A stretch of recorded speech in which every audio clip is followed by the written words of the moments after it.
exactly. And so now he's like, I did what I wanted to do. Yeah. So He's actually canceled several concerts, man, because of the prices. The ticket prices. He felt like it wasn't fair to the people. Oh, you dude. know. I would like to get there one day. yeah, I know. Where you're just like, no, what? I'm good. Yeah. Yeah. It's just like, But yeah, dude. I mean, like, how much would you have like if you like, let's say you get to a certain level, like you and me both hope to do one day. Right. Like, you think you're going to be one of those guys that might like try to cap like ticket prices or something like that just to make it more accessible, or just kind of depends on the show? It really just depends on the show. Like if I was headlining the show, I would of course I don't want it outrageous, you know what I mean? But at the same time, like the people are not making any money streaming anymore. No kidding, dude. Yeah. And so like you'd have to pay for the tour costs and stuff like that. It really just depends, man. It depends if I was doing a 3-piece thing. True. Or if it would be a bigger band. Yeah, if you got a horn section to pay too. Right. And all them cats by that point they would have to be like very pro, and they would have to have rates. Yeah. Of course, and I'd have to meet the requirements. And that would be so I mean I definitely wouldn't try to charge like outrageous, $200, $300 a ticket, I mean that'd be wild. Yeah, I know, dude. Just even hearing about like Taylor Swift, it's like all the props in the world to Taylor. Good for her. Yeah, exactly. No one can say she didn't work hard. Right. Because that girl was out there hustling. I mean, she's been out there, man. She's been irrelevant in the scene as long as I can remember. I mean, honestly, man. Dude, that's what's crazy. It's like the lasting power is what really blows me away about artists. Because I mean, like with your music and stuff, you're definitely like, I'd say, blues, rock, and then like you give off like a nice like baby of like Jimi Hendrix and like Stevie Ray Vaughan, and with just a little bit of just a little more shred. Right. Is that how you describe it? Like, Yeah, I would say, and I'm changing, man. I'm changing a lot of things. Like I've been getting into a lot of soul, a lot of R&B, a lot of gospel. Okay. Like the Black Quartet gospel, stuff like that. People like Spanky Alford, Isaiah Sharkey. Okay, I've heard I love the name Spanky Alford. Yeah. But I've heard of Sharkey, man. Like those guys are just monsters. Yeah, another cat that I'm into is Jubu Smith. I don't know if you've heard of Jubu. He used to play with Frankie Beverly in the Maze. I've heard of them, yeah. I think he played with Whitney Houston around 2000. Little known artist. Right. Well, in that neo soul world of guitar players and stuff, very popular, But I remember seeing him in Atlanta one night. And it just blew me away, man. Dude, really did. Have you ever heard of Eddie 9-Volt? Yeah. Dude, I got to see him when he was playing at Eddie's Attic 2 or 3 years ago. One of the best shows. I was drunk out of my mind because I couldn't. My friend called me out. He's like, "Jared, why did you drink so much at the show?" It's like I was watching the dude live my dream. Right. You were there too, weren't you, for that one, the Eddie 9-Volt? Yeah, I was there. Yeah. Yeah. Dude. I actually I know his drummer, man, David Green. Really? Yeah, David Green. He's a very talented individual. Met him at Northside Tavern, and he used to do the jams there. Okay. On Monday nights, and I think I want to say, are they on the road right now? Yeah. Last I saw, they were coming to town. They did some stuff at Terminal West. Yeah. And a friend of mine, Tyler Neal, opened up for him. Hell yeah, dude. Yeah, shout out to Tyler, man. He's helped me a lot, man. He kind of put me out there in that Atlanta circuit and helped me meet them people, Dude, that's the one thing I've been trying to get like better at is just sitting down and like going out, sitting down and watching other folks. Right. Like putting in that putting in the hours. Like I do as much as I can to put in the hours with the music and the creation part of it. But now it's like, all right, we got to put some hours in that, because I'm one of those people that has to be doing stuff. Yeah, exactly. Like if Jared, you have a day off, it's like, you mean I'm bullshit. It's like I'm a lazy piece of shit. I can't do this. I got to be doing something. Right. I feel it, man. I feel it. And but it's like a trickle down effect. You never know who's going to be there. Yes. It goes back to the Jubu thing. I just walked in Northside Tavern one night. Yeah. And there he was. And it's just like blew me away. And I run across. I'll tell you a story real fast. I met Kingfish. No way. Yeah, I went all the way to Clarksdale, Mississippi, to Ground Zero. Yeah. And it was like a reunion Christmas ordeal. This was about 2, maybe 3 years ago. But anyways, I met him, and I took a picture with him, and that actually led to another gig. To the Ground Zero in Biloxi. So you just never That's know. the one, that video I was talking about with you and the... Yeah. Oh, my God, dude. I was looking at that, and I was like, my boy's killing it. I really do love them gigs, man, because like you know how it is. Like we're out here during the week, we play solo gigs, restaurants. Sometimes we play to empty chairs around here. It's really hard for some reason to get people to come out sometimes, you know. And when you got the better gigs, it's something to be grateful for. Yeah. You know, and give it your all. Of course, every gig, give it your all. But you know what I'm saying. Oh yeah, dude. Because I mean, like, Zion Stovall, like you're going with that. Like I can't remember if like you said we were talking right before we started rolling the like the bands and stuff. Right. Right now it's just kind of like artist like writer kind of thing. Like yeah, I would say so. And then I mean I definitely have the bags of musicians that I choose from, you know. But as much as I'm gigging, you know, not everybody can always do it. Let there be light. Yeah, no. I was like, oh, he's adjusting the camera. I was like, nope, I forgot to turn on a light. But yeah, dude, like having that group of musicians, like you were saying, is hard to keep people together. Yeah, it really is.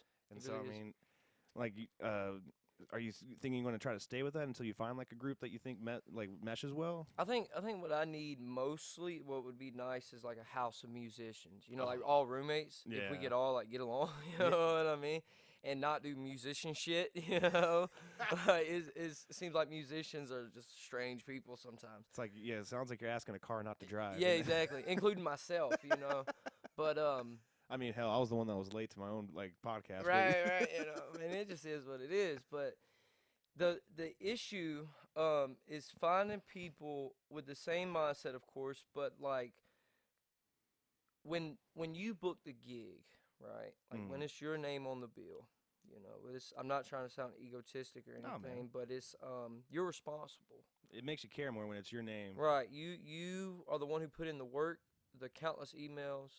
You're the one who has to answer for somebody being late, you know, when you're starting, blah, blah, blah, this, that, and third. So it's like a double-edged sword just about, you know, with the band, it's a team, you know what I mean? A team of people, and that's great. Yeah. You know, I would really love to have that, you know, because it goes back to that chemistry thing that we talked about and stuff. But it's the only issue, man, is I haven't really found some cats that's just open. All the time, you know. Yeah, dude, it took me a while because it's like, correct me if I'm wrong, this is, you and me both are doing it full time. Yeah. Like, this is our bread and butter. Exactly. Or sometimes our ramen and rice. Right. That's more like it, really. Yeah. It's like I've eaten plenty of peanut butter jelly sandwiches for breakfast, lunch, dinner, and dessert. Yes, sir. Bologna, too, boy, fried up in the kitchen, man. Put that mustard on it. Yeah, boy. God, every time I think about bologna and mustard, I think of Trailer Park Boys and Bubbles. Yeah. Bologna and mustard. I know you know the songs. You don't remember Bubbles? Anyway, it was a Bubbles classic. Dude, is your mic on? I just want to make sure I got. Tap it, flip it. I hear it. I think that might. Wiggle it. Give it a little wiggle. Maybe it folds. God, oh no. Well, I'm kind of picking you up, so we'll figure that out. We'll talk to the guy with the budget who handles that. See if he could be in a cheapie. 1, 2. Okay, there it goes. What was it? Don't touch it again.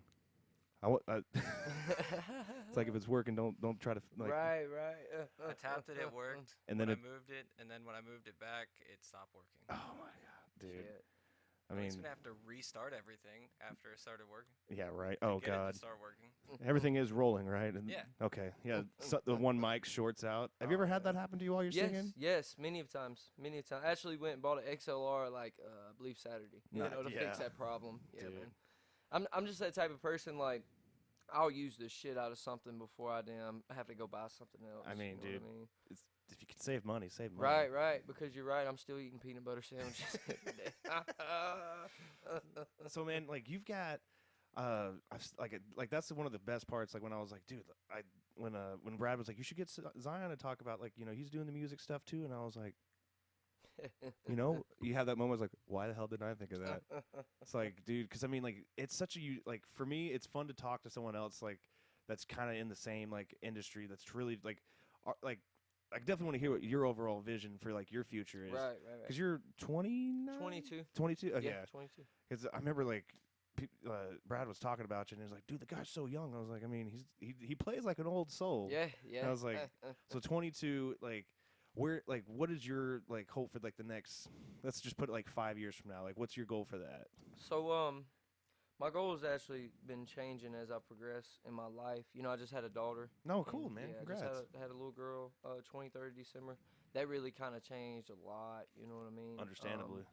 You know, I realized that it wasn't about me no more, Mm-hmm. you know. So, of course, the main goal is, I think, my main goal as a musician in life is when I die, my music will live on. Yeah. You know, that's the main, you know, overall goal, and to be able to help people get through their life, you know, with the music. I want them to turn on the radio and, you know, they hear me and make their day better, you know. Hell yeah.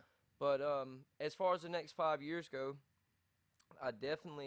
I'm in the process of starting my own booking company. Hell yeah. Okay. You know, for strictly for the fact of proof of income. Yes. You know, that way when I go to buy a house or something like that, you know, I'll pay myself every 2 weeks, blah blah blah. Do all the stuff to kind of get the bankroll there. Right, can, right. like, And I want to help others. Yeah, dude. You know, I definitely want to help others find gigs, stuff like that. And if I can make it just a little pocket change off of it, whatever. But so growing that, and then getting out of the bars. Yeah. Dude, that is the main thing. Is, you know, I'm very grateful for every gig. Yeah. You know, I mean, you know how it is. But dude, it's like it's a part of it. I mean, like, I'm sure you've heard that you got to put your dues in, or yeah, like, yeah, pay your most way. definitely. And we will always pay our dues. Yeah. You know, we pay our dues every day, because music and a guitar is this job is about the only thing that you'll never truly master. Yes. You'll always be chasing it, you know, to the day you die, man. Hell you know? yeah. When you feel like you've mastered it, there's something wrong. Yeah, it's like me personally, recently, like, I've been getting really complacent with, like, the cover music. Yeah. It's like, oh, these songs are still, like, I'm still getting a pop from them, and, like, people are still reacting to them. Right, right. But there's only so many times you can play Country Roads or Wagon Wheel or, like, Exactly.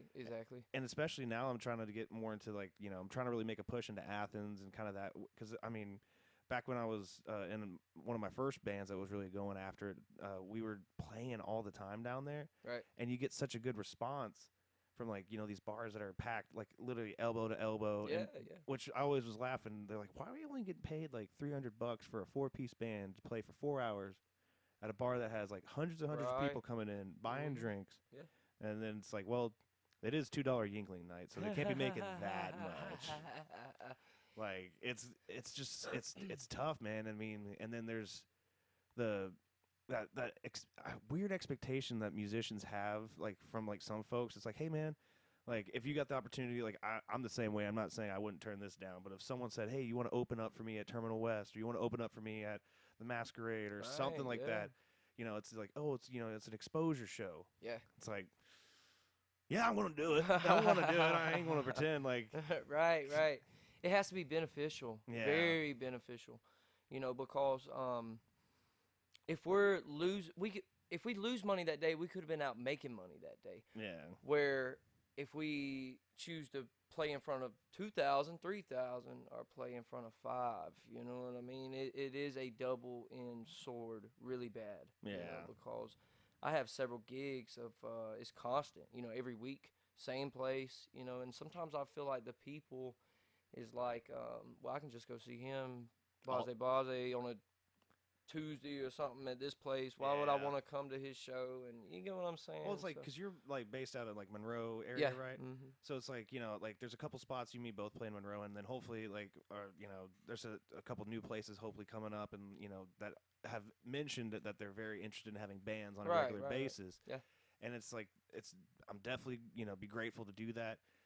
But it's like a friend of mine, Nico, I've had him on the podcast. I work with him on some, like, recording work. Mm-hmm. He's a phenomenal drummer. Right. And, you know, his main source of income is teaching lessons, which is, it's great. But he's, like, expressed, like, dude, I really want to get out of playing these, like, gigs where, and he calls them menu venues. Yeah. And he was the one that told me that term, and it has stuck with me. Yes, I'm like, dude, I get it. I get it so much, man.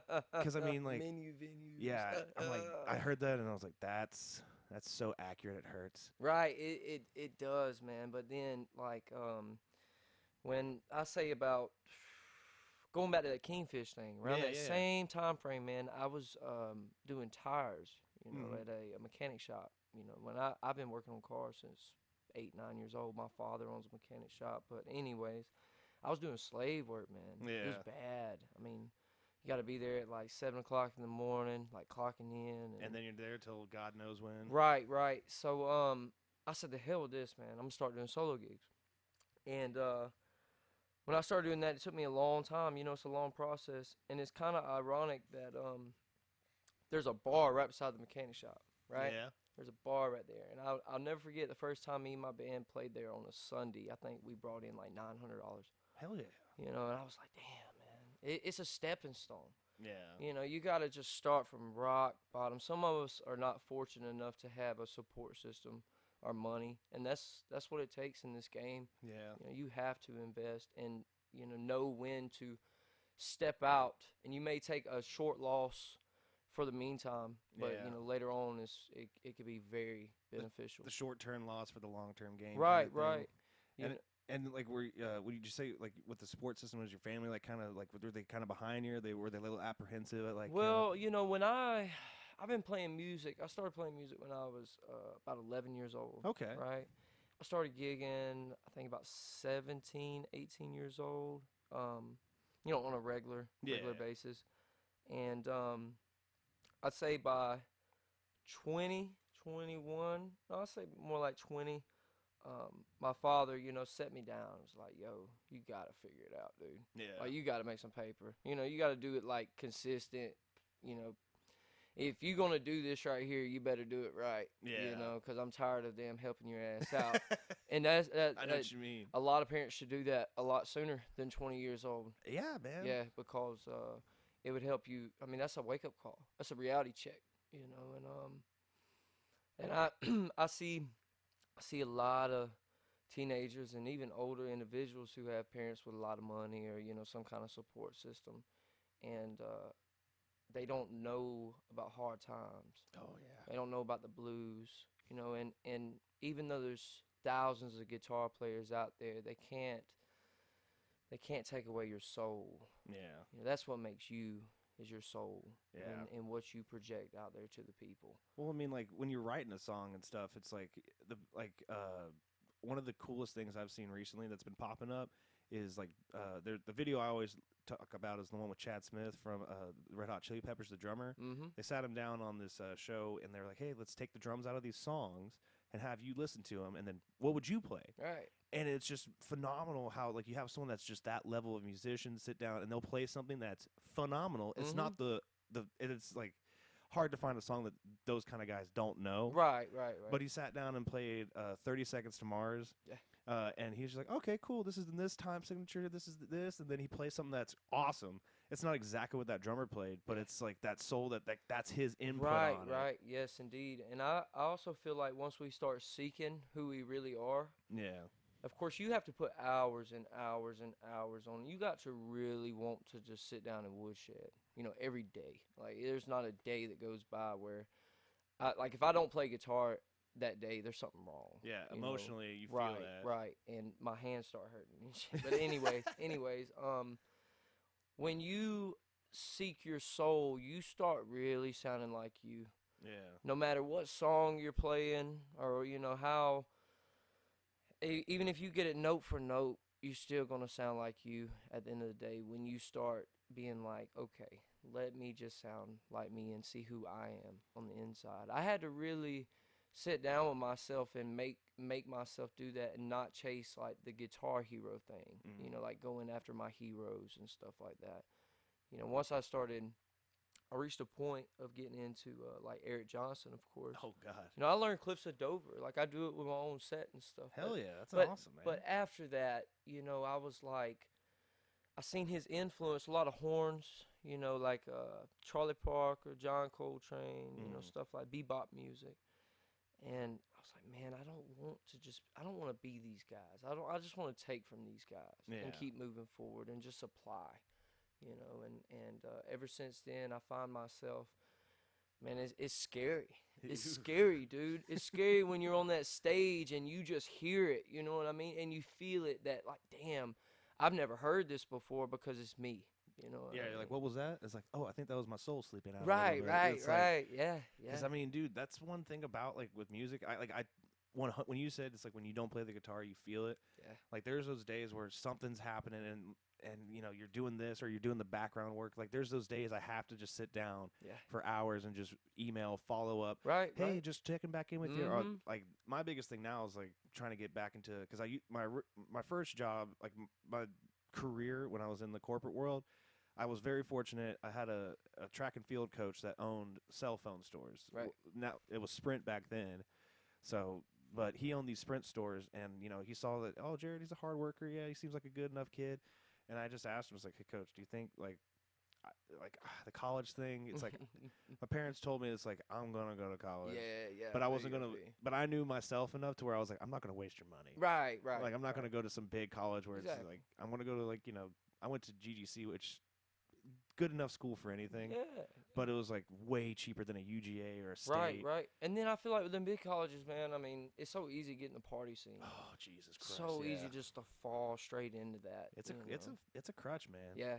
And I feel like I see a lot of people getting in colleges and they're there for several years, and of course they got the support system or whatever, but they get kind of lazy, man. Yeah. They don't chase the dollar, you know, if like while they're working to the dollar to get to that degree or whatever, you know, but money makes the world go round. Yeah, there's no denying that. Yeah, And I it's mean, the power. You know? I heard a saying. It's like I'm gonna butcher the way I heard it, but it kind of summed up or it came out as don't gain the world but lose your soul. Yeah. When it comes to following, because yeah, like at the end of the day, like you can't put faith and hope into a gas tank to No. get you somewhere. No, not at all. it's You can't put exposure in that either. You can't put know? exposure Can't do into a that gas shit tank. either, man. Because, dude, I mean, it's just that the fact of the matter is, it's like we have to like have an idea, and like you said earlier, like one of the funny things is a friend of mine, Joseph. He was a drummer in one of my bands. He was like, Jared, why don't we all like rent a house, like live there together, and like my goal was always to own my own house. 'Cause, Right, Like I was like, and I was Fuck the rent shit, man. yeah, I was like, dude, own it, equity, all that stuff. I've been hearing my whole life about owning a house, and looking back, I'm like, Joseph was right. You heard it here, Joseph. You were right. Okay, I'll say it. You were right. But it's like the thing was at that point we had a group that all shared a vision. Yeah. The only thing that was kind of hard is the support system was like, hey, we'll support you as long as you're doing college. So it's like you can do music as long as you're like, to them it felt like, hey, like my bass player was awesome, and his family worked incredibly hard to give him the opportunity to go to college so he could then go to med school. Right. And he jokes around. He's like, Jared, I chose the longest college path I could. Like, if we can't make it in like 8 years, like, I mean, and like, so props to him taking that. But then once the time came where it's like, hey, man, I made it to med school. Yeah. I gotta Yeah. kind of honor like the thing that I promised my parents. Right. Right. And I don't fault him for that. And I mean, he's still a phenomenal bass player. And I mean, Christ, dude, it's just that thing with the support system. It's so hard to like, especially because like going back, like we were talking about streaming. Mm-hmm. I think I was listening to Snoop Dogg of all people. Yeah. Was talking about when Spotify was just becoming a thing, that someone told him, like a manager, agent, or someone said, hey man, you just hit 1 billion streams, and he's like, word. How much money did we make? 40,000. He's like, 40,000. I'm Snoop Dogg, and it's like, bro, if Snoop Dogg can only pull in 40,000 from like 1 billion streams, Yeah. and that's and he was Snoop Dogg way before Spotify was an idea. Right. So it's like, how do you make that? And then it goes back into the ticket sales. So it's like, okay, like since y'all are basically getting my entire music catalog for $9.99 a month on Spotify, like, yeah, you're gonna have to pay a little bit more at the shows, and then merch, and then it becomes like, I mean, it's nice that I can talk to you about it, 'cause it's like you I get it. I really do. It's like I really do, man. You're a web designer, you're a Right, recording right. engineer, you're a songwriter, you're a booking agent. Right. The hats that you wear Yeah. just never stop like changing. It's definitely it's almost essential though that you have to have that platform, of the streams and stuff, because it just makes you look better, because a lot of these people I guess on a local aspect, or even sending emails out to people out of state, half the time these business owners are not musicians. They're not. They're at business all. owners. Yeah, they don't get it. They don't really see maybe how much talent you truly have. This world is not really based off talent. Is not even half the battle. Yeah. And, Talent's like a prerequisite. Right, right. And you have to just have that stuff, have them links, blase, and then have the numbers too, and that takes money also because you gotta promote it, to get them numbers. Yeah. And that's the tricky part to the game we all decide to play. Sometimes I wish I was just a cook somewhere. I'm just playing, yeah, man. I'm just joking, but yeah, it's definitely an uphill climb, but it can be done. Going back to like Eddie 9-volt and stuff, Oh, man. yeah. I mean, that dude, I think his real name is Brandon, I believe. I think so, yeah. But doing the same thing that we do right now. Yeah. There's another individual that used to be around Atlanta called Landon Jordan. Mm. Landon Jordan is an incredible guitar player. But where I'm getting at, I used to hang out at the cigar bar I play at in Woodstock. Hell yeah. I mean, very cheap pay, and I love the people there. I really do. They're doing the best they can right, for you. Right, But it goes back, and for instance, I think about 2 months ago, he was on tour with Little Baby. Okay. Right, he played with Ty Tribute. Ty Tribute's a gospel, Yeah. high-ranking gospel artist. Going back to Snoop Dogg, did some work with Snoop Dogg, T-Pain. Hell yeah. And it's that motivational thing, man. Yeah. You see these cats, you're like, damn, I wish that was me. Well, like a couple years ago, they was you. Yeah. It's just you got to figure it out at the end of the day. There's no like set in stone path. No, not like, at all. One of the when I told my friends, it's like I think I'm going to start doing a podcast. It's like why? And I'm like, well, I mean, it feels like to me, it's almost like the new social media platform. Yeah, yeah. Because I mean, being able to sit down and have like an opportunity, and then my boy Seabass back there. He's helping me out with doing the clips and everything. So it's like, bro, like if we can get this to a point where it's making something, right? It's an extra leg to stand on financially or revenue wise. But Indeed. then also, hopefully it turns into something. Like I talked with my friend Blade, like he's doing MMA, right? And he was like, bro, I've never done a podcast before, and I was like, dude, we're just starting. Yeah, so yeah. Be on the come up. Be on the come right, up. Right, right. But I mean, that's the thing. It's like I'm like trying to. My idea is overall is like try to use this as something that I can network with people. Like, hey man, I'll come in if you come sit down with me for like a hot second, and like we could talk about life, the music, everything. Yeah, I can hopefully give you some clips to where you can use it, like with Brad and his studios. Most definitely. Like, and you never know. People get to see who you really are with stuff like this, and it going back to just you got to start it like Theo Vaughn, for instance. Oh yeah. I mean, he just got on there and said some BS and kicked a fat kid in Kmart. Right. But he started what you just started, and I mean, I think a couple months ago he had like Ric Flair on there. I mean, he's got all the top cats hanging out with Donald Trump at UFC and stuff. Like, shout out to that dude. Yeah. But yeah, you just have to put in the work, the time, and then if it, like for instance, if I never make it, right? If I never make it in this world, and I'm like this 75-year-old musician, all humped over and shit, still playing, these songs and stuff like that, and these hole in the walls. I lived my life how I wanted to. Yeah. I think I would still, if I never make it, I would still be happy with myself and still make music. Yeah. Because this is just about all I know, and you got to be willing to swallow that pill, with it, because even if you do make it, you can still fall back down that mountain. Yeah. And go right at the bottom. Well, let me ask you this: what, in your opinion, like, because I feel like everyone has a different idea of what making it is. Right. Like for me personally, like making it is, I'm getting closer and closer to that goal to where I live a life that's like I don't. Of course, do I want a Bugatti? Do I want a yacht? I feel you. Of course. Who Yeah. doesn't? Yeah. But I get it. It's like for me, making it is making it to where it's like I have a music career where it's like I'm working, writing, collaborating, and performing to a point where I can sustain a family, be a good father, do all these things. Yeah. But it's like I don't need to be, touring the world, because I mean, like I look at Dave Grohl a lot as a huge like like someone that I just admirate. Like I'm just have so much admiration for and look up to because he's done almost everything I could think. Everything. I mean, Everything, man. like Everything. he was yeah. he's in movies. Right. Like Right. I mean, he's got his family. He stayed irrelevant. He stayed relevant Yeah. so long. I mean, even after, like the fact that he went from Nirvana and then granted, it's like once you're in a band like Nirvana, people like how do you like do a second act? Right. Right. Like you came How's up. that possible? Yeah. You know? So like that's my kind of idea of making it is just reaching a point where I can just, like stand on like the legs of performing, writing, clapping, and all that stuff. Like what in your if you're at the pearly gates looking back, like what's going to be your kind of benchmark for making it? Well, I would say there's a making it in the dreams and making it financially. Yeah. Like there's they're definitely separated right there. But as far as the dreams go, I love playing in front of thousands. Oh yeah. Like man, that would be the main thing for me because then I feel like it all paid off. Yeah. You know, to see just a sea of people in front of you every night, every other night, or and being followed, have a huge following, then I can actually make a difference. Yeah. Then what I say will be used against me, in the court of law. In the court of public opinion, yeah, too. Yeah.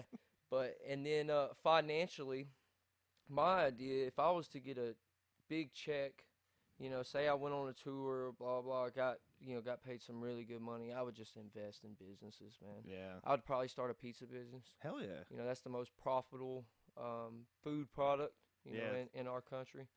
And do that. Probably get into the mechanic thing too. Just opening shops, I would just be a businessman.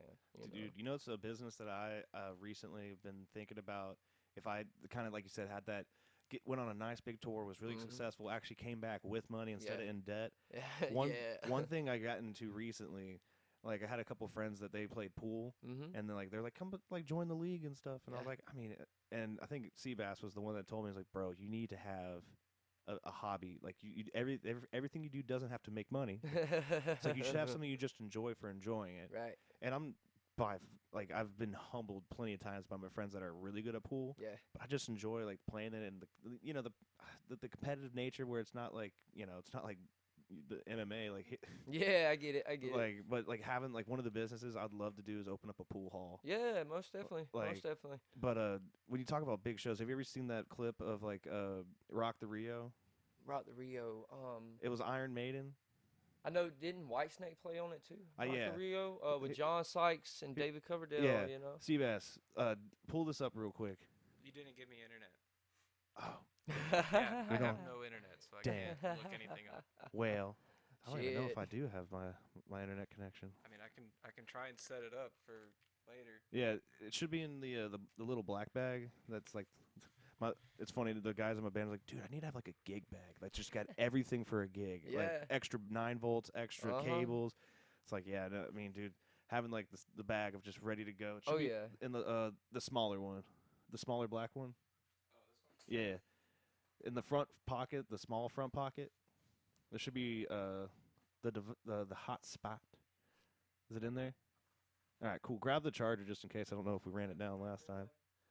So yeah, but I mean, dude, what's really cool is I saw there's 3 concerts that stick out to me as like if I get a chance to play this kind of concert. Yeah. I saw Iron Maiden's Rock the Rio. I think it was in front of 70,000 people. And then another great one was AC/DC. They played, I want to say somewhere in either Australia. I want to say it was Australia, but it might have been London. Right. But there was one of those shows where it's like sea of people. Yeah. And then the one that really was one of the coolest aspects was when I saw Metallica play in Moscow, and they started playing Enter Sandman, and you just see like you literally can't see the back of the crowd. It's beautiful, man. And you see the wave of people jumping. Yeah. Like and like I went and saw. I got a friend that he's in the Air Force, and he had a veteran like deal where they're like, hey, you want to go over to see Kenny Chesney? I got a free ticket. And it's at Auburn's, football stadium. Right. I was like, yeah, I want to go see a stadium show. And why not? dude, he had the hookup. Like we're in like the middle of the field, and it's like we're on the 50-yard line, and like Tim McGraw, like we saw Old Dominion, Tim McGraw, and Miranda Lambert. Right. And Miranda Lambert stole my heart. I bet. I was like, I bet. I was like, girl, yeah. dude, she's just a fiery woman. And I was like, God. Now I get it, and she's incredibly talented too. Right, yeah. So there's that, and the fact that she's just insanely talented.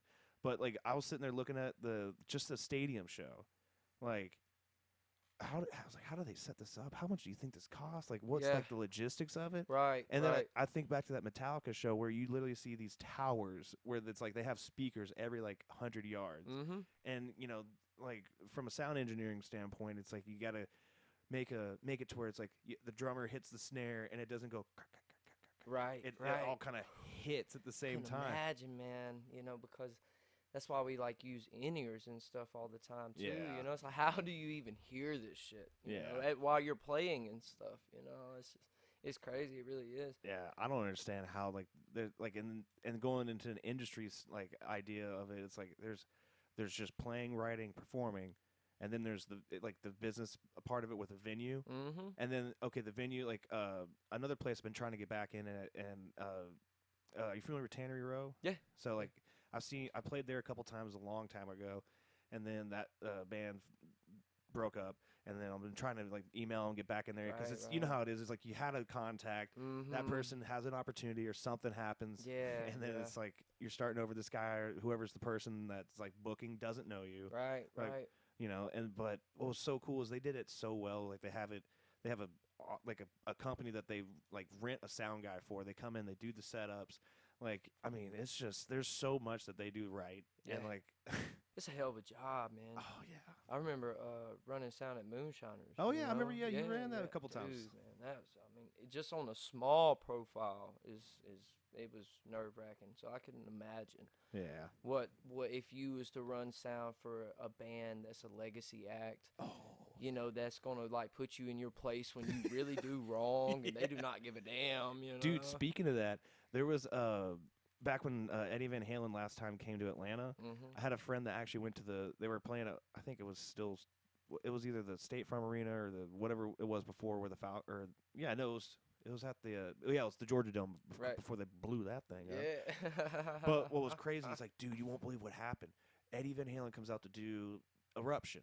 The trademark. The trademark, that was one of the first things that let me like really look into like playing the guitar, because I was like, not that I thought I could do what he did, but it was that song Eruption. Yeah, it's literally just guitar. I mean, the drums do a little stuff here and there. Yeah, but I was like, bro, this guy literally has an entire stadium in awe of him just playing by himself. Right. And then the guy that my friend that went to that show, he's like, dude, halfway through Eruption, the sound cut out. And Eddie walks over the mic. He's like, someone's getting fired. Shit. I mean, dude. But yeah, Seabass, is the internet up? Yeah. Look up Rock the Rio Iron Maiden. Because, man, like, because I can't remember who told me, like, but a lot of people in South America, they love American rock bands. They do. Like, they love rock in general. Right. But see if you can pull up a video of Rock the Rio. God bless you, Seabass. You do so much for me. Have I told you I love you? What am I actually trying to pull up? A video of Rock the Rio. Just click on videos. We're just going to go to YouTube then. Yeah, go to YouTube. It's probably where it's going to take us anyway. Because, man, the crazy part about it is just the fact that the show was, it's like, I want to say, it wasn't the biggest concert in the world, or it doesn't have that, like, record. But, just type in Rock the Rio and see what comes up. Oh, my God. Yeah, dude. Let's see, put in, like, 1986 on top of that. Yeah, that probably is better. Or 85. Yeah. Oh, my God. Click that first one. Click that first one. Dude. And now let's listen to an ad from Not a Sponsor. Take a deep breath. I know, right? Look, good for you. You're getting some free advertising to all, like, 6 of our subscribers. Am I just going to have to mute this whole segment, though? I mean, hopefully not. It says it's going to play soon. All right. Yeah, but is this... Oh, yeah. Go full screen on it, baby. Like... Yeah, go. Livermore, Maine. Okay. And did a mud festival. Hell yeah. It was actually called Barnstock. That's what it was called. Really cool place, though, and an ass load of people. Dude. But were you backing him up, or was it I like was open? I was just a guitar player in his band. You know, Hell yeah, and, dude. Still though. yeah, and we actually did things a little bit different than everybody else.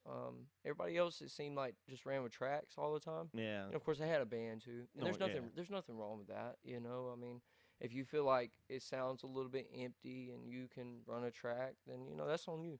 Yeah. But with us though, it was let's see, 1, 2. It was a 4-piece band, me and Donnie on guitar, or Appalachian Don, Yeah. and we did a few shows together. He's the one that kind of really started my career in the music, and got me my first gig, like literally my first solo gig. Donnie McDougal's the one who put me on. Hell yeah. It was over at well, it used to be called Fusions. You remember Fusions I've in heard of Monroe? it. Yeah. Oh my god. Yeah, man, crazy place. But we just did a live band thing. We was about the only one who would do a live band, and we did shows with like Rehab. Hell yeah. The Bartender song. Yeah. Did there's a band called the Lax. It's just country rap scene or whatever. But yeah, it was an assload of people there, and I like, for some reason I wasn't nervous. I was still green behind the ears, and I mean, I wasn't nervous at all though. It was like this adrenaline rush. Yeah. Just to play in front of that small amount. It was amazing. It really was. Yeah, I mean, there's something to be said. It's like when you have, like, even at like I played like a show recently at the Moonshiners in Brazelton. Yeah. And we like sometimes with those you can promote as much as you want. Mm-hmm. But I think that, like you said earlier, there is something, and I've heard a lot of people talk about, well, if you play every weekend in a local kind of regional area, Right. people are like, oh, I can go catch, I can go see Zion, or I can go see Jared whenever. Right. Like, he's always around. Yeah. And then like trying to branch out into like, right now my goal is just to hit the Eastern circuit. Yeah. Like, just be able to be cool if I could go up and down like the East Coast. Most definitely. Like, I feel that. because once people are like, oh, he's not available to be seen, like you add that, like, oh, like if he's in town this week, we got to make it to where it Right. goes. Yeah, exactly. But that show in Moonshiners, what was really cool about it is, like, we played shows there that are, okay. Right. Like, we're not on, it's, like I said, you can promote as much as you want, and sometimes people will show up, sometimes people won't. Right. But the last one we played there, we had a great audience. Like, the dance floor was packed. Good. And, like, dude, like, you can't, it's so funny, like you say, that rush that you felt when you were playing. Mm-hmm. Like, when the crowd's, like, you're putting out your heart and soul, and when they give it back, It's beautiful. You could do it all night. It really is. Hey, going back to the overexposing yourself, man, I would like to say this. A lot of it also, for musicians that are going to watch this, don't beat yourself up so bad on it, because a lot of it may have to do with the establishment, with the people who work there, how they treat people, what they're known for, what they're not known for.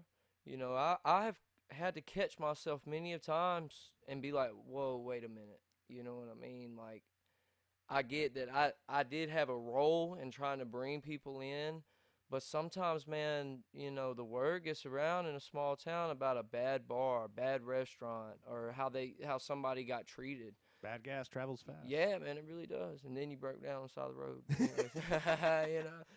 Yeah, dude, it's true. Like, there's something to be said about that, and I mean, it's kind of the trials and tribulations that go with it. Like, you got to, like, test it out, and I always go into every gig with just the hoping for the best, but prepared for whatever. Yeah. And there's nothing you can do about it. And, like, going into, like, when I'm trying to make a big change in my own personal, like, stuff right now, it's like, let's try to change it to where it's, hey, let's try to get more online. Let's put some more videos out. Let's do some recording, get some, like, that stuff to make an online presence. Because, I mean, like, I've been to, like, some of the, not the flea markets, but what are they called? Like, the festivals and stuff that, like, a lot of the towns will put on. Yeah. Like, Monroe's got the first Friday of the month, I believe. Yeah, and it's like usually a great audience, great crowd, and then you try to see stuff like that, and like there was one in Lawrenceville Square. They have this great. Have you been out to Lawrenceville recently? I don't think I've been on the square. Well, actually, no. I take the back. I played a slow pour. Oh, hell yeah! Yeah, I played a slow pour. Love slow pour, man. I think about 2-3 weeks ago, man. I played it slow pour. So yeah. Yeah. Well, so like they have the downtown Lawrenceville, and then they have the arena, or they call it, or the lawn. Sorry. Right. So they put a lot of time, effort, and money into making this great venue outdoors at the lawn, so they can have, like, kind of like a First Friday thing, like Monroe does. But I remember I went there one time and I saw this amazing band, and I was just like, man, what does it take? Like, get to where they're at. Right. And so I looked them up real quick, and I saw they had a great following. They had like 10,000 on Instagram, Facebook, and it kind of crossed the board. And then a couple weeks back, I was at the musicians music warehouse in Athens. Great folks down there, awesome people. Definitely would highly recommend going and giving us some love.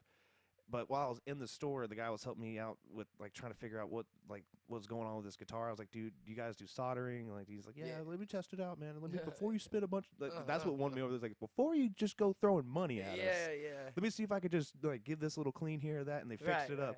Because I had like the issue with like I was like, okay, I know the cables are still connected, but the input jack was giving me trouble. I got you. But this group of guys comes in and they start like just looking around. They say, hey, yeah, and then they so casually said, oh yeah, we're playing over at the theater. I'm like, dude, it's a Wednesday. You guys are playing at the theater on a Wednesday? It's like kind of like was listening to them talking to the guy at the store, and I got the band name, and oh god, it was Sean and the Saints. I want to say it was Sean and the Saints or Shane and the Saints, so something like that. Right. But I looked them up like in the store, and they're like, these guys had 100,000. And they had a tour bus and everything, and they were out of Austin, Texas, I believe. Oh, Austin! A good old Lord have mercy. Oh, Austin, man, that place was a disappointment to me, man. Oh, what happened? Sorry to the people that's gonna watch this. Is from Austin. When when I went, this was probably about summertime. This previous summer. When I went, man, I think I just got my hopes up a little bit too much. Expectations were Yeah, high. man, because when I went, I was having this mindset of this is where Steve Ray Vaughan's from. This is where Eric Johnson's from. My teacher, Barry Richmond. You ever heard of Barry Richmond? I feel like the name sounds very familiar. He's like a veteran. He really is. he deserves that Purple Heart. You know what I mean? Barry was in Austin for a long time too, hanging out with Steve Ray Vaughan. Was good friends with him. Yeah. Same with Eric Johnson. Did some shows with him. But anyways, what I'm getting at, man, these older cats would tell me to go, and they forgot to mention last time they was there was like 85. You know what I mean? So things might have changed. Yeah, dude. So I get there, man, and it was almost like Nashville and Athens put together. Yeah. Like one side of like 6th Street is just like DJs and blah blah this that and third, and then the other side. I mean, actually, I think there was only like. It was during the week too. Maybe I should have went on the weekend. It probably would have been a little bit better. That's understandable. Yeah, but it was almost like the acts that I seen, at least on 6th Street. They was just, how people are. They relive that SRV. Shout out to Stevie, man. God he was bless. great. He was great. He really was. People really have burned it out though. You know what I mean? Yeah, you got to go to the deep cuts nowadays. Yeah, you really do. But yeah, Austin, man, it was I don't know. It just I didn't like it. I didn't like it at all, man. It just kind of let me down. Some of the acts and how the scene really is there. I was kind of disappointed, but hopefully one day that'll change. Yeah, I mean, definitely give it another go and right, stuff. Right, I mean, like one experience I had was in Nashville. We got to go and we were doing the band and I was when I was with Trolley Bay. Mm-hmm. Like, so I had a friend who it was friend of a friend who actually knew my uncle. Right. And then my uncle, unfortunately, he passed away. Oh, man. And so one of the things that he wanted to do is like, man, your uncle was always so good to me. Like, I got a connection with this music institute up here. It was Dark Horse. Right. And they have their own studio and they do a lot of great work. And then what ended up happening was, so they have Dark Horse Studio, and then they have Dark Horse Institute. Right. And phenomenal people. They treated us so good. So I can't say enough good things about them in that regard. Mm-hmm. But then what ended up happening was we went up there in the institute. They do this thing where they reach out or they try to find a band that has something to record, and they go and what was really, I love the fact about it that they had like 15 or 20 people in the class. So it was a small class. Top-notch studio, and the guy that was running it, he had worked with, I think, Third Day, won a Grammy with them and stuff. Yeah, so yeah. definitely all the credit and, and stuff there. And we go and we record with them and had a great experience. And then the one night that we had, that was like, all right, guys, like, we'll see you in the morning. Like, we're going to take this day off.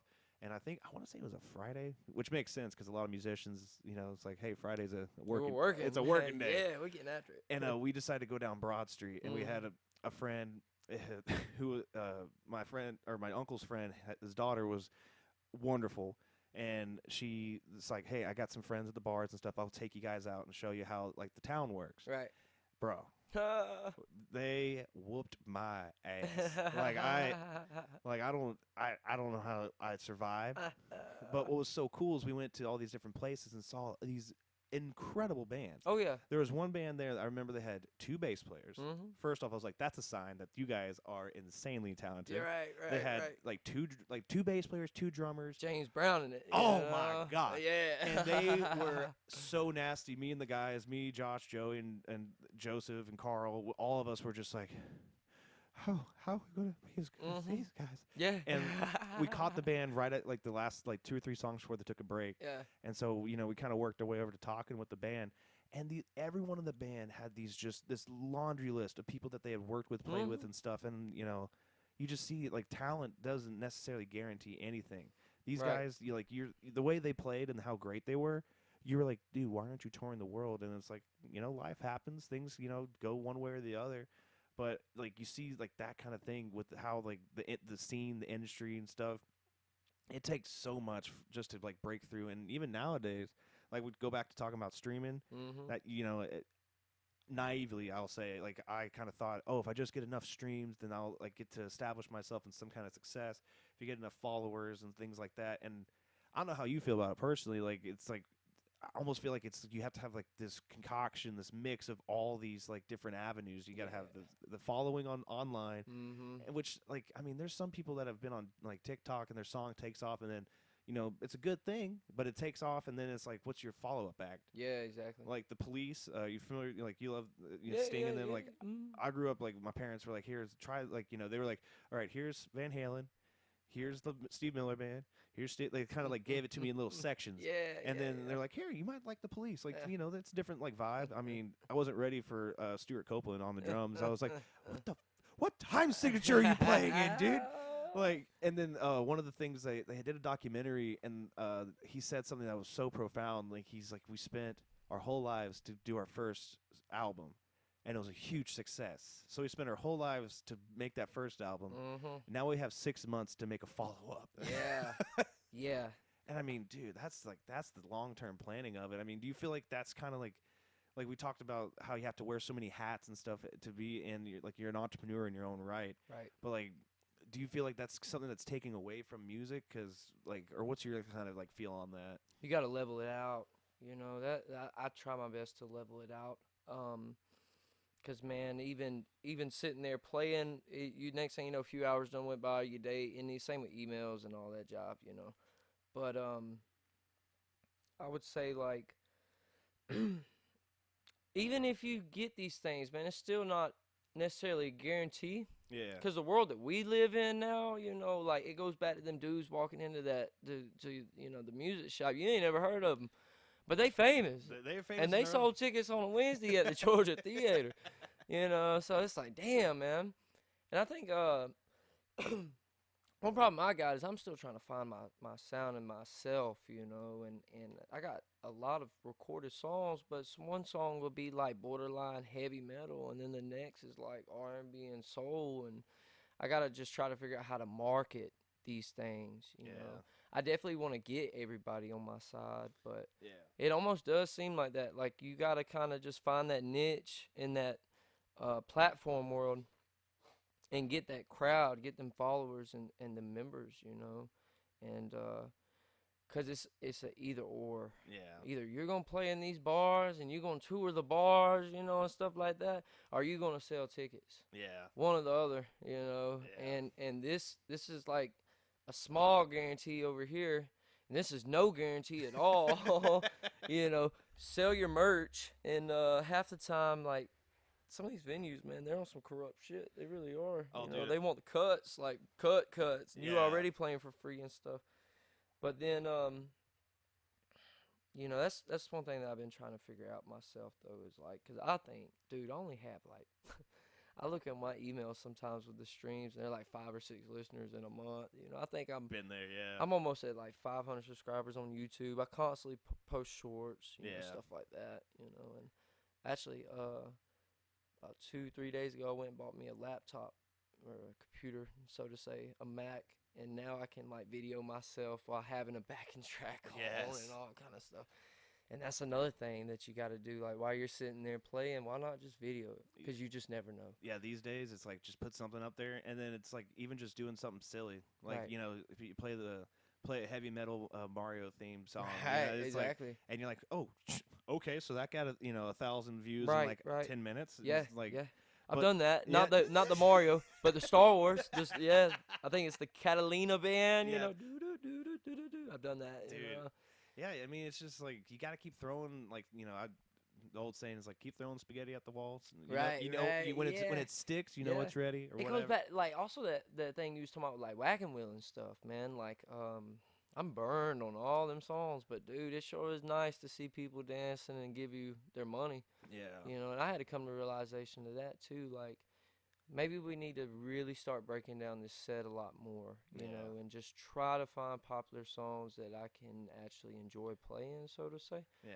But really, it's about the people, man. Yeah, and I mean, like, I ran into this issue, like, thinking about this, because, the thing with, like, trying to get back into the Athens scene is, there's a new generation there every 4 years. Right. So let's say Right. you put in 4 years of hard work in. Year 1, you're just breaking in. Year 2, you got a little bit of, like, an established kind of set.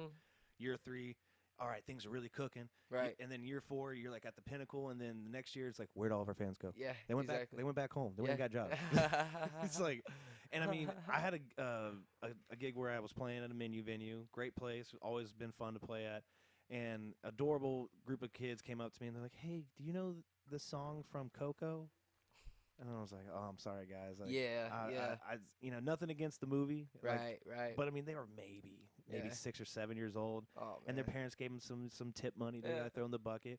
And then I'm like, I'm sorry, guys, I don't know that. And then the oldest one, maybe the kid was 11, 12, something like that. It was still very young. yeah. And I asked him, well, what do you guys like to listen to on the radio? And It was like, what's the radio? they're like, what do you mean? Why Yeah. why don't you just listen to Spotify? And like I had to kind of step back because from a cover standpoint, like if you're playing like those gigs for money where you're playing cover music, you want to try to play something that's relevant. right. So Right. that people know, because if people know it, they'll sing along, they'll go dance because they know Mhm. what is coming. And I mean, it's like so. Then I'm like, what do you do like to find like what you consider relevant music? I just try to look at what's on like the Spotify list and stuff. Like, I feel it. I'm such an old soul, man. Heard. I listen to some old music. I really do. But what I've been trying to do, I kind of know in a way what is still relevant. Like maybe let's just take for instance like Something in the Orange or yeah, songs of that nature, especially solo gigs. I definitely try to do it more on solos. But with the band, man, I really look at where I'm playing at. If I played there before, then I kind of know. Like the old lady in the corner, she might want to hear some really old country.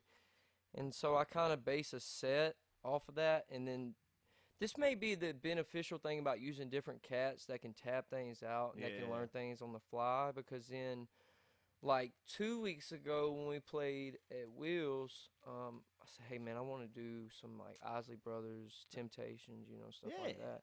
And then last week I sent them like Waylon Jennings songs and like Foggy Mountain Breakdown and I still had an old lady. Man, dude, this was the funniest shit ever. I had an old lady, man. She had to be like mid-70s. She was drinking wine and she comes up and she's like, do you know the drinking song? I'm like, that narrows it down. I said, ma'am, there's plenty of drinking songs.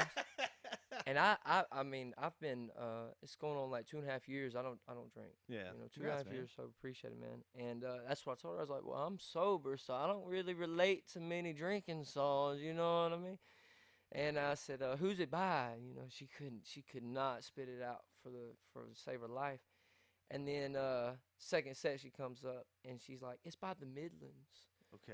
And people say I got a drinking. Yeah. Drink. I play that song. Dude, Yeah, I was so mind blown that this woman, this elderly woman has got a drinking problem, and she wants to express it by getting me to play this song. Oh, dude, I've played that song at the Wheels Off a Rock Bridge. Yeah.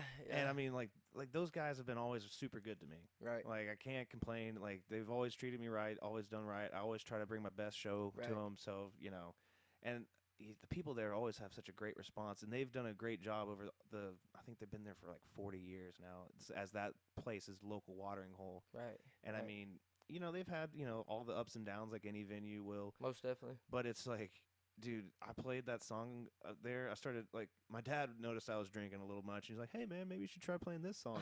Like his subtle way of saying, chill, son. Yeah, maybe pull back. And then I started playing that, and people had such a great response to it. And I'm like, do you guys not see what the song is about? Right. And I was like, you guys are awesome. Like, thank you for being here and, like, supporting the venue and all this stuff and always being so gracious to me. But it's like, hey, this is, like, kind of like a look in the mirror. Yeah, man. Or, yeah, like, I get it. like you get, I'm sure you get this too. Like, ever had that one person that just keeps buying you shots? And you're like, bro, yeah.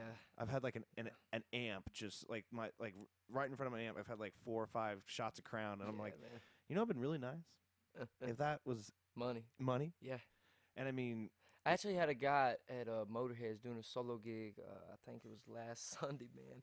He wanted to watch the football game, and I'm like, I'm about halfway through the show, you know what I mean? And he comes up and he's like, hey man, I love you're badass and all blah blah, but I really want to watch the football game, and it seems like you've made your money. Oh my god, dude! And then he's like, well, I'll buy you like a couple shots, man, if you just take a break. And I was like, I don't drink, dude.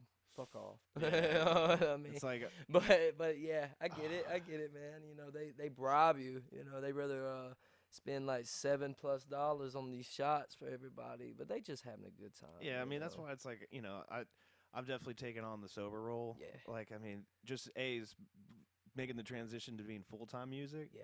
You got to count every dollar. Right. And it's like, and what's sketchy and what's gotten me into trouble before is like, oh yeah, it's tapped, free. It's free. It's like, go, you can have as much as you want, as long as you can play. Yeah. And you're just sitting there, and like I've done it plenty of times where I've had to like call the guys the next morning. It's like, guys, I'm so sorry for the way I was. Right, like, right, and that's what has got me to this point. Yeah. I've had I had a drummer. I won't name drop or anything, but he fell off the stool. Oof. There's actually some places that won't hire me anymore because of his attitude, what he did, blah blah. And even with myself though, that when I was drinking and being on stage, like I said, this was 2.5 years ago. I've grown since then, but I wasn't that good, and then I damn sure wasn't that good. You know what I mean? Like with the alcohol in my system, man. It's like, oh Lord.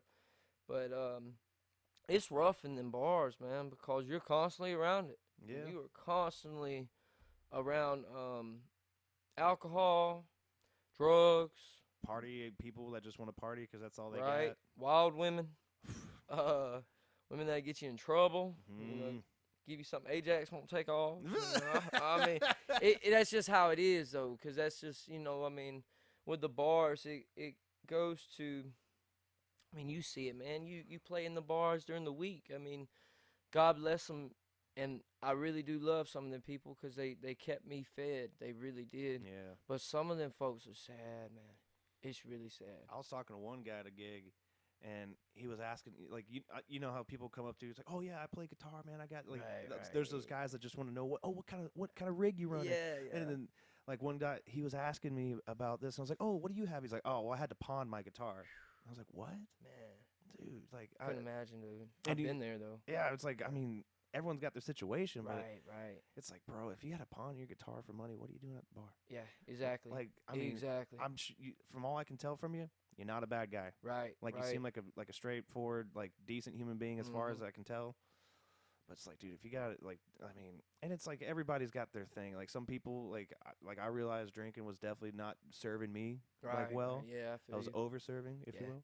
And then some people, it's, they don't drink, but they smoke weed all the time, and it's like I love getting high as I'm much one of as them anybody. guys. Like, I've never blacked out on weed. Yeah, I yeah. definitely ate. I've had some people do it in front of me though, man. I have. Oh, dude. Lord have mercy. Yeah, because it's one of those things like you gotta and then it's like you gotta just find that personal whatever it is in you that's what's gonna motivate you like you said, something that you and me both share with music is that that feeling of when you're on stage and everyone's kind of the energy's all coalescing together to where it's Right. this is an experience, it's a moment. Yeah, it is. And then you take that and you just kind of try to keep building it. I always talk about with the show, you would have to control the crowd. You're you're the puppet master. Right, right. And I definitely have to remind myself of that a lot of times, man. Especially going back to the hiring musicians and stuff, and going through the sets and just looking at it. I have to remind myself that there is a moment of time where if you're not fully rehearsed, that there's going to be space there. You know what I mean? That And space. what you say, determines a lot of stuff, man. And I've been trying my best to work on that, just speaking to the people, crowd working it. Yeah, because you have the power, because you got the microphone. Yeah. And sometimes it's nerve wracking. Oh, dude, I mean, I've been there before. And one of the things I loathe, absolutely just.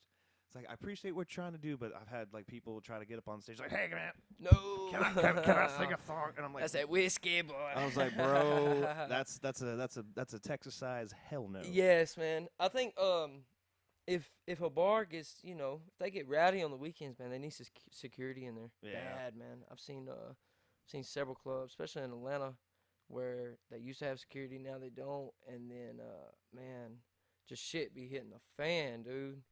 I witnessed a fight, and I'm not gonna say the bar, but yeah, understandable. it was 7-8 people, tornado just coming through. And you you're know? just stay over there, stay over there. We're stay still over there. playing, you know what I mean? We're still getting at it, and we finished the song, and then it was up to us to break it up. Nobody else could. I mean, it's like we was the men in that situation, and it's like, damn, man, But yeah, they need start putting chicken wire back up on the stage. Yeah, That's Blues what Brothers. That's what they need to start doing, putting the chicken wire back up, man. 'Cause Yeah. that is definitely a vibe killer. Bad, really bad. And what are you supposed to do after you see some dude get absolutely KO'd, and it's and then okay, there's no security, it's the bar staff, right. And it's the cute little bartenders there. The cute little bartenders, they're not going to jump in there and start breaking stuff up. Not and at all. And then if you're just a guy in the crowd, it's there's no insurance to cover me getting my ass whooped. Right. Right. Yeah, man. And I hell, feel it. we don't even. It's hard, the insurance I have on my gear and stuff. It's I don't know if that's gonna. If I have to key out with my guitar, I'm it's I really like this Fender. Right, I don't wanna man. I couldn't imagine, dude. Dude. It's like that Motley Crue movie, when Nikki Sixx, I think it was Nikki Sixx, that hit the dude in the face with the bass, first show or whatever. I was like, damn, man. I don't know. I've never been a I used to train, with Muay Thai. Oh, cool. Yeah, I used to do. It was at Heart Fit Kickboxing. Hell yeah. And then that turned into hybrid jiu-jitsu right across the library in Monroe. But it really humbled me out, man. And I'm not the fighter. Yeah. I don't like being around that stuff. I don't like the drama. Yeah. I don't like well, the repercussions after it. Yeah, man. Yeah. I got a broke knuckle, from when I was about 16 or whatever. And you will pay. You know what I'm saying? Yeah. And our hands is how we make money. Yeah, dude. It's if I always tell myself, it's if I ever get into a fight, it's all kicks and elbows. Right, man. right, I can't be throwing haymakers. Yeah, man. No, it ain't. No, not at all. Dude. And going back to when my buddy Blade came on, the guy that's training, he's actually fighting. Me and Seabass are planning on going to the show. It's on a Friday, and it's man, I don't have it booked yet. So, Yeah. Well, I take that back. I think I do have a something booked in the afternoon. Right. So might get you to come to the afternoon show, and then we'll go to see his fight. But it's dude, I was we were talking and stuff, and he was telling me about his his favorite submission hold is called an Ezekiel choke. I got you. I had no idea what it was. I've never heard of it either, because I didn't specialize in that, with Yeah. the jiu-jitsu and stuff. So, and he's not much taller than that. He looks like a perfectly fit individual. Right. But he's not some giant Yeah, person. yeah. But dude, he just came up to me, and I'm just a Seabass. What do you think? Like maybe like 2-3 inches taller than him, maybe. Yeah, like 2 inches taller. Like Yeah. Maybe 3. there's not a huge difference. Right. And the guy's like, I was like, oh cool, can you show me the Ezekiel choke? And he's like, yeah, you just do this, and he like put his like he's like pretend like we're in a grappling situation, and he like puts his hands like where like it would be, and he just goes, "Eek," and I thought I was Right. dead. Right, I'm man. like, bro, this. Yeah. I just sat Yeah. down with a bona fide killer. He could kill me, and there was nothing I could do to stop him. Yes, I've seen it, man. I've seen it many of times. Sometimes the biggest dude in the room. I mean, he's a bad man. You know what I'm saying? You don't want to crawl up that tree, but there's sometimes the other cat on the other side is like that guy. The reason he's telling you chill out, bro, he's like, I don't want to have to put you down. Right.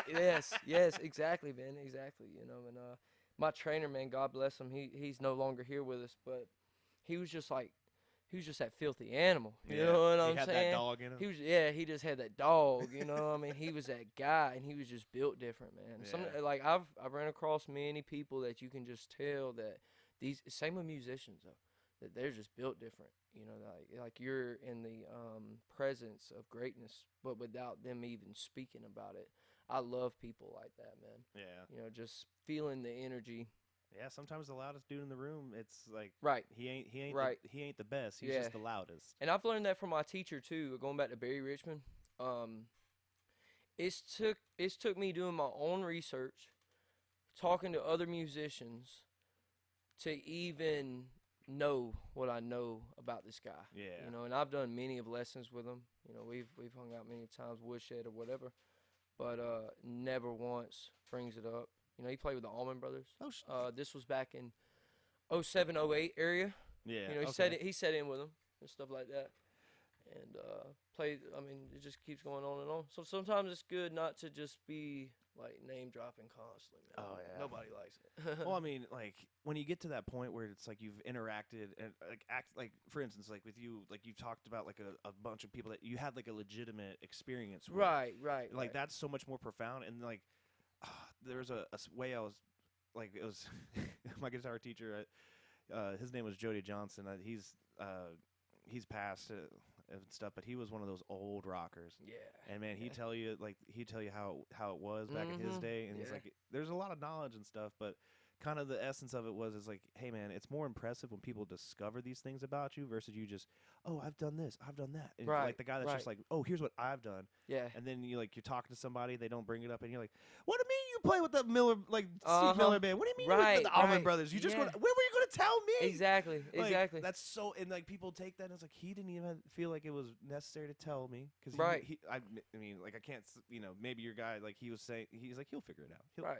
And I think another thing is we all reach a point, if this is what we do for a living is professional music, that we treat a gig as a gig, and it comes and goes. Yeah. You know, the better ones come, the worse ones come, stuff like that. And it's just all part of the musical journey and who we, run across in our past, Yeah, dude. I mean, like, with my drummer now, Ethan, like, I remember, like, when we met, like, he had just gone through a breakup. I was going through a breakup. Bless his heart. Bless his heart, man. It's like I like Ethan, man. He's a good he's guy, a solid dude, too, man. Yeah. And what was really funny is I remember one time we were playing, and he, from what I remember, like, he hadn't gotten an opportunity to play out too much. Right. And I mean, I was lucky to like meet him before he like got a lot of like out there and like playing and stuff. But one of the moments that really sat with me was when we played a gig. He was on cajon and it was just a duo gig, and we had such a great crowd response. And at the end of the show, he looked at me. He's like, "Bro, I had the best time of my life." Right. Man, he speaks very highly of you. He really does, and he's loyal. He's very loyal to you. I remember I asked him. Like I said, I'm constantly trying to just find musicians because I got dates and stuff that I got to fill. I got to hire people. And I remember one of my first guitar teacher's father passed away, and my guitar teacher was actually his drum teacher. Oh, wow. Chuck Lambert. Okay, yeah. And he got asked. Me and him both got asked to be pallbearers at the funeral or whatever. And where I'm getting at is, I asked him, I was like, hey, would you be interested or whatever? And he's like, man, as long as Jared's not, as long as he's not gigging, I was like, that's understandable, man. That's a brotherhood, that's a bond, and that's that. if you find that, same with like a woman, if you find one that's loyal to you, stick with that shit, man. Yeah, dude. No, I'm very lucky. I mean, like the guys, like with Ethan, Jaden, Brett, all those guys. Yeah, yeah. I was very lucky that they all knew each other. Like they're all very straightforward guys. Right, you know? right. You know, and everybody gets along. Yeah, that's dude. the main thing. And I mean, that's the hardest part is Yeah. finding that like group. And it's like I've told him and Ethan, I know you listen to the podcast, and I know I'm the worst about like because I'm always like, oh man, I can't have any downtime. I gotta do this or do that, and he'll invite me to come hang out and just like let's just hang out. Yeah, man. And I'm trying, man. I'm trying to like yeah. do that, and it's just You're not the only one that goes through that. I go Yeah. through that all the time too, man. And you know, a lot of my friends, old friends and stuff, sometimes I feel really bad, man, because they'll hit me up, and it's been months. You know, and I'm like, yo, bro, I'm just out here grinding, chasing the dream, baby. You know, I'll send you a check in the mail one day. Yeah. You know, but sometimes I do have to stop myself. Well, and then, like the hardest part is with like our profession. It's we're the party providers. Like Right. we're the people that bring that atmosphere. Right. Yep. Most of the time, that atmosphere happens Friday, Saturday night, Mm-hmm. which I'm like. When you're off work, I'm working. I don't know. It's Yeah, like, yeah. and you're grateful for like the opportunity to be in that position. And I mean, like I told like all the guys, it's like what I want is to make it like to where we are playing so much and we're making enough money to where you can look your girlfriend, your wife in the eyes and say, we're going to be okay. Yeah. I mean, so Right. it's like I'm still working it, guys. Yeah. Don't worry, we're gonna do something. Hey, I lost a wife because of music. Hey, You know what I mean? It happened though, and I'm sometimes, man. As life goes on, you know, you think, damn, I'm glad that happened like that. Yeah. You know, it kind of showed me the way. But I get what you mean. Yeah, man, you know, dude. because boy, for with relationships as musicians, hard, Yeah. really hard on both ends of the spectrum. Yeah. Because while you're out working, she knows you're at a bar. She knows there are gonna be temptations, you know, and that's just gonna lead her astray too. Dude. Oh man, that's just how it is. Though, I mean, dude, there was an incident where like this drunk girl kind of gave a squeeze on our guitar player's butt, Oh Lord, have mercy. and we all knew his girlfriend was in the crowd, and we all like saw that happen. Mhm. And thank God, like, because she would have had something to answer to. Uh-huh. But man, like we saw that happen. Like the girl comes by and just squeezes Brett's little cheek, and then like Brett's like, no man, that's like I'm like he's obviously away. yeah. And but the whole band, three of us were like, Yeah. we all look over at his girlfriend, and she's like, okay, no, cool, she had her back turned, and then like he's just like. Please don't watch this podcast. Yeah. Nah, dude. But I mean, that's the cool part about like guys like Ethan, Jaden, Brett. Like, I mean, like I can't talk like enough about them. Like, there's so many great attributes that they have. Right. And it's just like I tell them like Jaden texts me like, hey, do we got any gigs this weekend? And it's like one of those weekends like we didn't. Yeah. And I'm like, guys, I'm so sorry. And they're like, what are you talking about, man? It's like, nah, dude. Like I'm sorry. Like No, I'm failing. Yeah, I get it, and I feel the same way too, man. Because like the way that we're seeing it is like. First off, we're not going to eat that day. I mean, we're not going to get paid that Yeah. day. You know, there's not that day we're not making money, and then that also means that our guys are not making money. Yeah. You know, and that is that literally just happened to me Saturday. I didn't have anything on the books, and the drummer that I used the previous week, he's like, "Yo, please just let me know if you run across something, man." Something pops up. Right. By the grace of God, it did. It took a lot of searching, but yeah, I get it. I really do.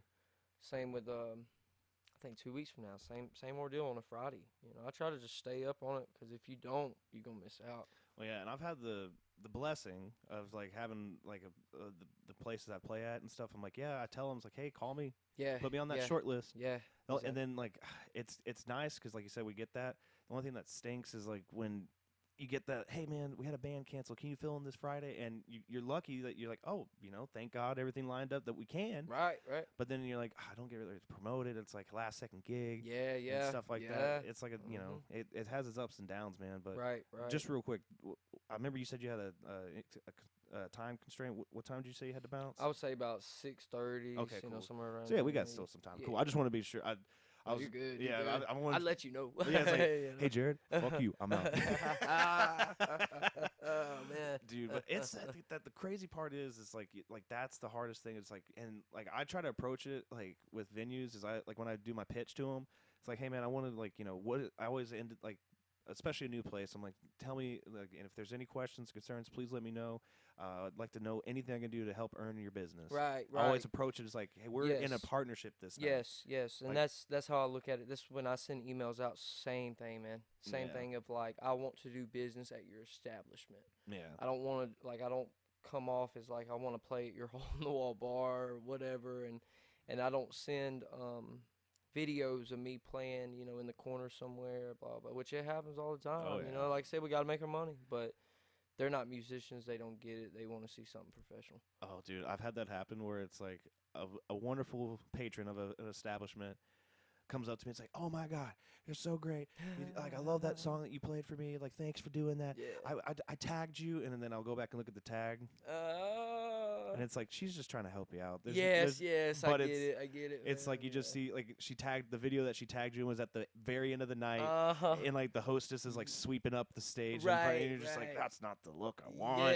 Yes, I get it, man. But hopefully, I pray to God that you get there and I get there too. Oh, man. yeah, man. I root for y'all all the way, man. Yeah, I really dude. do. Right back at you, man. Yeah, The man, best thing to be is meeting at the top. Right, yes, exactly, man. That way you know who to look out for, and you know who to go back down and get up, and you know who was there for you when you was starving, man, when you didn't have nothing, Yeah. or when you was first starting out or whatever, and I don't try to be to have hate towards other musicians that Yeah. maybe got up one, because that's all our goal. Yeah.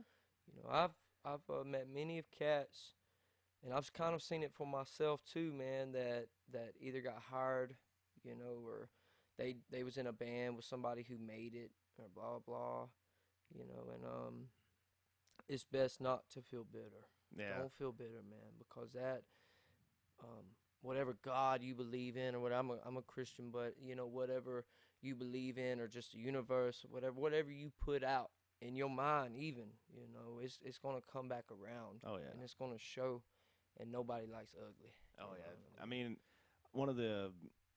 I got kind of into the stoicism stuff. I got you. What is that? It's like the Socrates, all those like quotes that people be quoting. Oh, okay. Yeah, and it's yeah. like one of the ones that I've tried, and I know Seabass might laugh when I say this. It's like I try, like one of the quotes was like don't let yourself be caught complaining even by yourself. Right.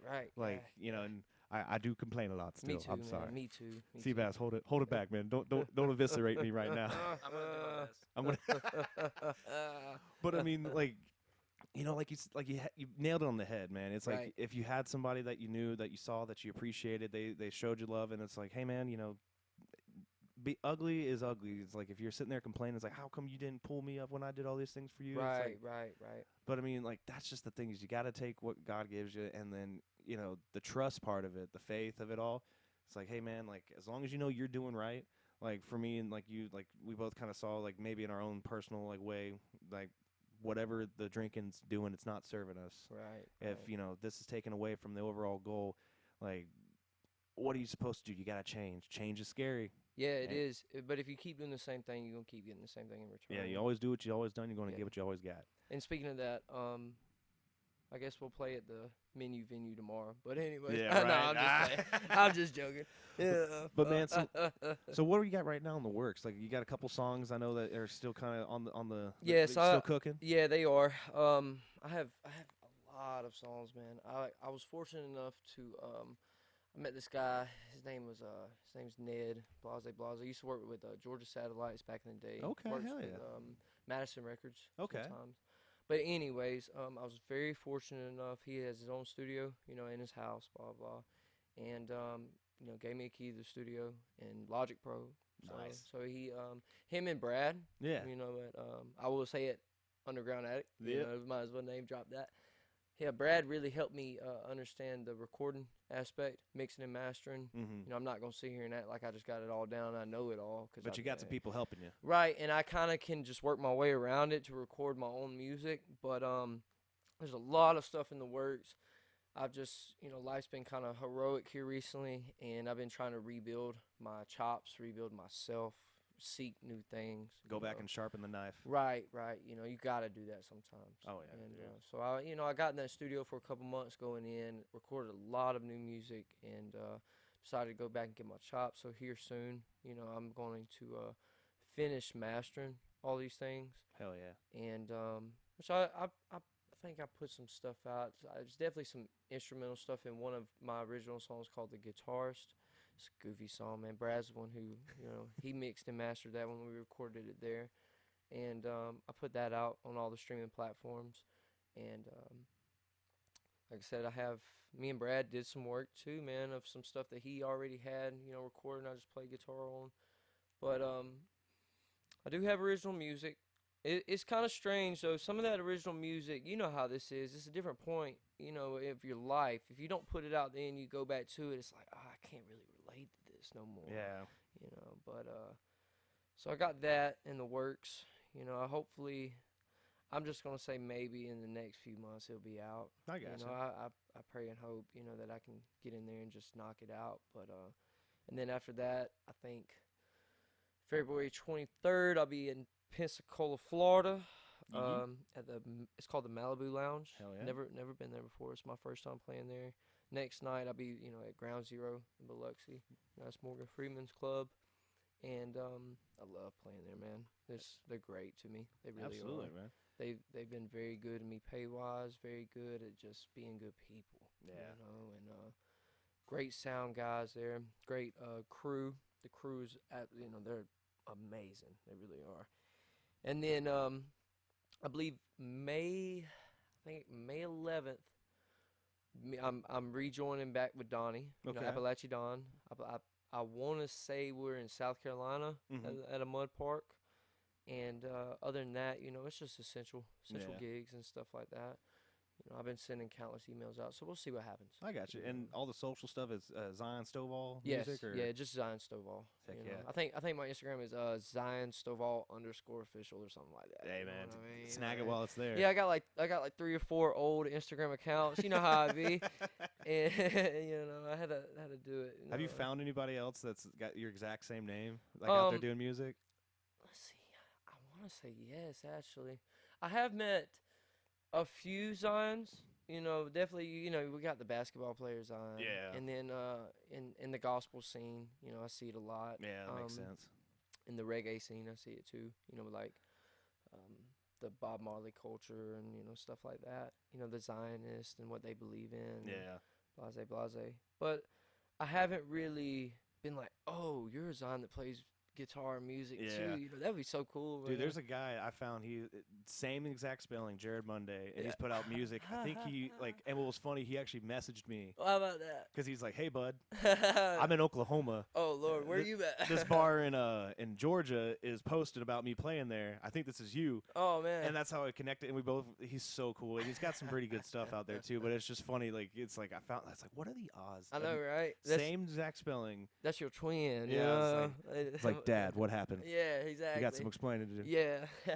Yeah, dude. But no, man, it's just great. Definitely, what we'll do is like I said, we'll definitely tag in all this stuff. We'll get you out there, man. Now, what about y'all, man? What do y'all got coming up? So yeah, the next gig that me and the guys got, we're playing in Brazelton on the 28th. We're playing at Dylan's this Friday. I don't know if we'll be able to get the podcast. You think we'll get up by that? I mean, the plan is for this to go up Wednesday. Okay, Wednesday, right. Sweet. Because I'm gonna push the last episode to next week. I gotcha. So. Yeah, so we're playing there at Dylan's, my old hometown watering hole, and then the 28th we're playing at the Moonshiners in Brazelton. Okay. Another great venue you're familiar with as well. Yeah. What about they got one coming in Buford, don't they? Yeah, that's the word. Yeah. That's gonna be an interesting spot too. You ever played the one in Grayson? Yeah, a few times. I got you. Like, it's a great spot. It's it's definitely some place that's been really good to us and stuff. Right. It's just that place is either hit Or miss. Yeah. But when it hits, it fucking hits. Yeah, man. But yeah, dude. Well, man, Zion, I can't thank you enough, brother. Yeah, man, I appreciate you taking the time to come and sit with Thanks us. for having me, man. I really do appreciate you. And all of our fans, Thank you too. Thank you. Yeah, for Seabass back doing there doing his thing, keeping it Doing going. the best. Hey. It's like, but yeah, dude. Can't wait to see what's going to happen, man. Keep us informed. Let us know. And, I will, man. And Most hopefully have you definitely. back on here soon. Yeah, just holler at me. Just Heck holler yeah, at me. man. And world, y'all be good. Take care. And it's some people think it's kind of cringy, but I always say, hey, man, thank you for being on the Strange Herd, like the Strange Herd podcast. We always Yeah. tell people, stay strange. Stay strange, because Lord knows I do. I do. I stay strange. Hell yeah. Thank you, Strange. everybody. Smack that gong on the way out. And that is it.